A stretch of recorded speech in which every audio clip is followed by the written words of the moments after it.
Hello, my name is Anne and I'd like to invite you into my home.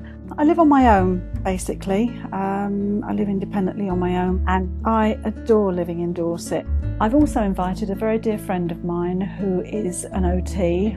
We were talking over coffee one day and we just thought we'd like to share some experiences with you. What we're going to share with you today is actually some adaptations and some aids that I have in my kitchen. Put this down here. Traffic heavy? No. I became disabled. It was quite a shock. It happened in the early hours of New Year's Day. That would have been 1994. And I just had a complete collapse. I couldn't do anything for myself. It was really quite a mystery. And as it turned out, years later, it is a hereditary condition that I have. My mother has it, my sister and my brother are also suffering now. It was devastating because it meant that my lifestyle had completely changed. It meant that I could not do the one thing that I thought that I could manage extremely well and was successful at, as being a mum, being a homemaker, being a provider. All of that was swept away, literally, overnight. And it was hard, very hard. If it's going to be a fairly good day, then I know that I need to get what I need done very quickly. And then spend the rest of the day just carrying out tasks as they would come along. On a bad day, it would be very bad. I would not, as I've said before, not be able to do a thing for myself. When I was first unwell, I had an OT who had a husband who had been in a car accident, and so he was in a wheelchair or a wheelchair user. So she had her home adapted for him.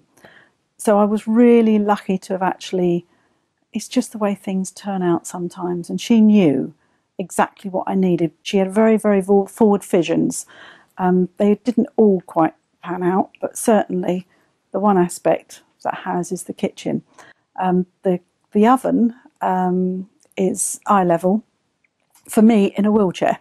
So I can use it as a wheelchair user, or I can use it standing if I need to. A roller drawer, which is a roller table, which is really has been the saving grace. It's the sinks. I have two sinks out there. One's very shallow so that I don't get my cuffs wet when I'm washing up. The other one obviously for soaking or for doing normal things. But again, it meant that my family could be here and not feel they were living in an adapted home for a disabled person. The worktops are at two different levels. You wouldn't notice it by the way they were put in. And lots of other adaptations. The sink, when I sit at the sink or stand at the sink with my stool, has got a recess so that you wouldn't know that it was there, but it is actually there. It's just moving the cupboards just that further bit backwards. Floor standing units are all drawers, which again make it so much easier because you can't reach the back of a cupboard. Prized possession as well is a hob. It's shaped in a half crescent, and this means that I'm not going to be burning myself when I'm cooking. I'm not putting my arm over a flame.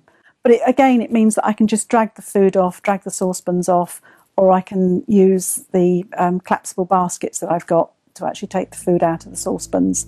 As you go around my home, I'd like to think that you wouldn't think that it's really over-adapted and it's not made to look clinical. It's a home that welcomes my friends and my family.